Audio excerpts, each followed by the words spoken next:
में सवार होकर के एक सिटी से दूसरी सिटी में जा रहे थे। हाईवे पर ड्राइव कर रहे थे। नदी पर जो पुल बना हुआ था, जैसे उसको पार किया तो एक लड़की दिखाई दी जो तरबूज बेच रही थी सड़क किनारे। बच्चे ने जिद की वाटरमेलन चाहिए, तो इन्होंने कार को साइड में रोक दिया। गाड़ी का शीशा नीचा करके जो है मैडम ने पूछा कि क्या भाव दिए, तो उस लड़की ने कहा कि 50 रुपए का एक लेके चले जाओ। तो ये जो मैडम थी मोल भाव करने लगी कि 30 रुपए, उससे ज्यादा नहीं। वो बच्ची कहने लगी कि आप गजब कर रहे हो, आपने तो 30 रुपए बोल दिया। तो मैडम ने कहा चलो 40 रुपए। तो उस बच्चे ने कहा अरे 40 का तो हमें ही पड़ा है, 45 का मैं आपको दे सकती हूँ। ये भाई साहब जो थे, पति जो थे, मुस्कुरा रहे थे कि क्या ये जिद बहस कर रही है इतनी छोटी सी बात पर। और जो मैडम थी वो मोल भाव में लगी हुई थी। तभी वो जो लड़की थी वो तरबूज लेकर के इनकी जो कार थी उसके पास में आ गई, और जो बच्चा था वो खिड़की से बाहर देख रहा था। तो मैडम थी, उन्होंने एक और इमोशनल दाव खेला। उन्होंने कहा कि अपने छोटे भाई के लिए दे जाओ 40 रुपए में। तो उस बच्चे ने कहा अरे वाह कितना प्यारा बच्चा है, क्या नाम है इसका। तो उस बच्चे ने बताया मेरा नाम गोलू है। कहने लगी वाह तुम तो सच में गोल मटोलो। और तब जो है उसने वो तरबूज उसके बच्चे के हाथ में रखना चाहा, तो वो जल्दबाजी में, छोटा बच्चा कहां संभाल पाता, वो नीचे गिर गया। 5 किलो करीब का तो तरबूज रहा होगा, उसके 3-4 टुकड़े हो गए। बच्चा रोने लगा कि मेरा तरबूज गिर गया। तो बच्चे ने कहने लगे अरे मेरे भैया नाराज क्यों होता है, मैं दूसरा लेके आती हूँ। फटाफट से दूसरा लेकर के आ गई।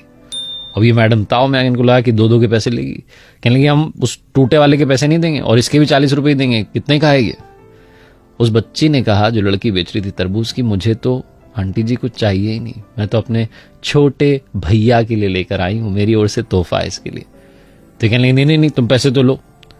जो पतिदेव थे भी मुस्कुरा कर कहने लगे कह रहे तुम 100 रुपए लो दोनों तरबूज के, टेंशन ना लो। उस बच्चे ने कहा नहीं मैं अब पैसे नहीं लूंगी, आपने कहा ना मेरा भैया है, भैया से पैसे थोड़ा ना लेते हैं।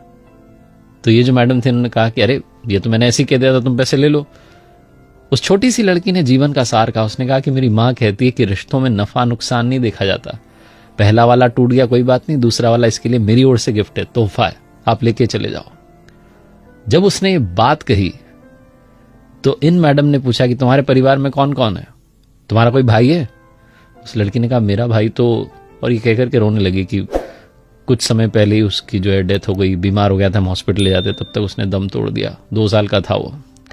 मुझे तो इसमें अपना भैया नजर आया, आप लेके जाओ तरबूज।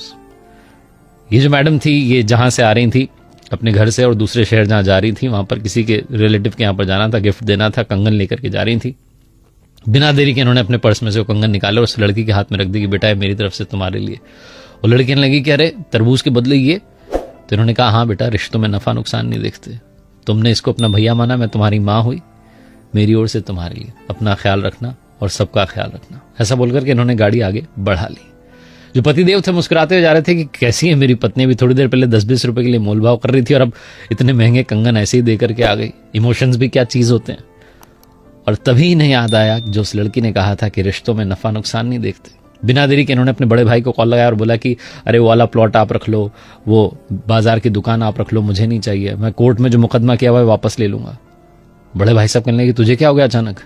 तो इन्होंने कहा कि वो भाई साहब मैंने सुन लिया है, अब याद रख लिया है कि रिश्तों में नफा नुकसान नहीं देखते। बड़े वाले भाई साहब भी पिघल के कहने लगे कि अरे मेरे छोटे इतने प्यार से पहले बात करता तो बात आगे बढ़ती नहीं, आजा घर पर चाय पीते हैं और सब सॉल्व कर लेते हैं। बहुत छोटी सी कहानी है जिसका सार ये समझाता है कि रिश्तों में नफा नुकसान मत